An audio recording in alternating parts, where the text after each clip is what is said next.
Our wells are struggling to keep up with the peak demand that we have in the mornings because of irrigation. Nixa Water Quality Supervisor Milton Dickensheet showed us the numbers. In February, residents here used 50 million gallons of water. Compare that to July, when they used more than double that, 120 million gallons. The extra irrigation water that they've used in May and June and July have put a demand on our wells. The demand on the water system here in Nixa has been so great that city workers already had to shut down one of the 8 wells that supplies residents.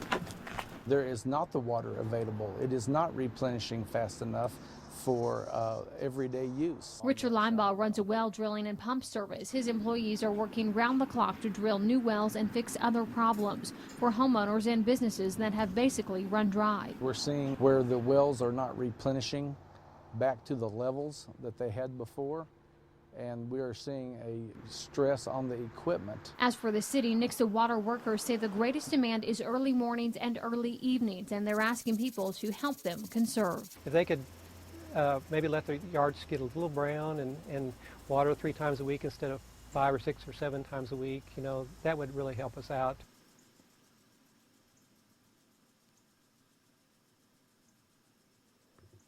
I'll fill these up for cooking and cleaning, and then these I use the 5-gallon buckets and these little cat litter jugs for flushing the toilets and things of that nature. This is the only way Teresa Simmons can get water for her family of 4, traveling to a neighbor's farm and filling containers full of water that's unsafe to drink, then boiling it on the stove to use for washing dishes and cooking food. It costs to go without the water because, again, we have to drive to go fill up the buckets and the gallon jugs. We have to go to the laundromat, which there in turn is gas money. Once a new pump goes online. We first spoke with Oakcrest landlord Ken Boyer in July. He told us then the community well that supplies 80 families here would be fixed within 2 days. Thanksgiving got canceled because we had no water.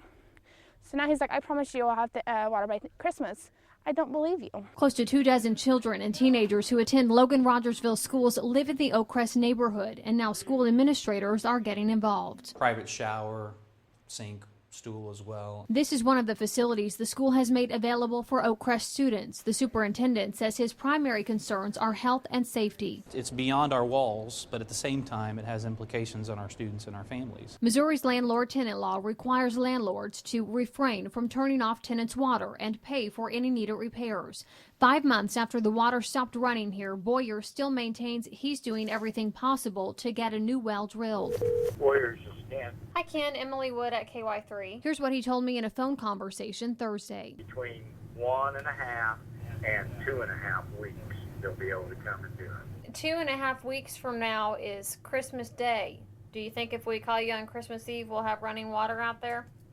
Now, I don't know. It's really not up to me. We found the original well drilling company that started the initial project for Boyer back in July. And the company's owner says there's a lot more to the story. That type of well would take 1 to 2 weeks. Typically, you know, if the drilling's good and everything goes smooth, you could maybe do it in a week's time. Wendell Martin is a Rogersville-based driller who's been in the well business 30 years. He says Boyer owes his company around $3,600 for hours spent trying to repair the old well, and they're not the only ones. We had 3 companies out there at the same time, and none of us have been paid on it. Boyer also told us this summer's drought assistance grants for farmers funded by the government made it impossible for him to find a driller any sooner than now. There's no provision for them to get out, you know, come drill for us when they've got all those contracts to finish for the government. Something local drillers say simply isn't true. Though they were busy, Martin tells us he pushed off multiple government-funded jobs to help the people at Oakcrest.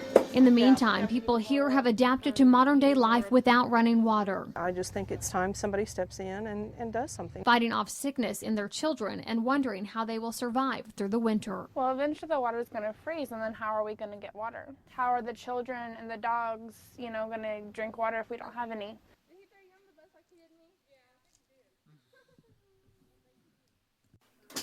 This was stacked up pretty good. I've done 3 loads already this morning. Doing the laundry has never been so fun for the Harrell family. Magic to your ears. For half a year, they had to haul water in from a nearby farm just to flush their toilets, boiling it to cook and do dishes, never getting a clear answer from landlord Ken Boyer as to why the old well hadn't been repaired or why a new well hadn't been dug. I had called a couple times and no answer, left messages and no return calls. We never really got to talk to him one-on-one. We never heard from him except for the interviews that you had done. Eventually, a relative set up this temporary pump outside the Harrell's home, but even that system froze with the first cold snap. You'd be amazed the simple things that you learn to live with. Then when you don't have it, it's kind of hard to be without it. The people who live here at Oakcrest say months went by with little to no progress on the drilling of a new well. But they say after our investigation aired, they saw their situation start to change for the better almost immediately. You and your investigation really helped a lot. I think it helped push things along. Teresa Simmons and her family of 4 survived months without any type of backup system. When we checked in with her in December, she was still carrying in buckets full of water and boiling it. We're families and we need water to bathe and cook and clean and take care of our families. After unsuccessful attempts to repair the community well last summer, property owner Ken Boyer told us he planned to drill a new well, but he couldn't find anyone to do it.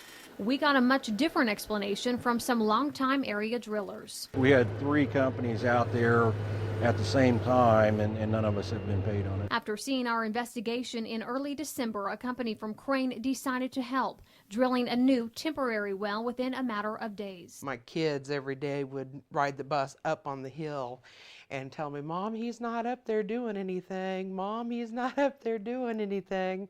And then right after your story aired, Mom, he's up there doing something.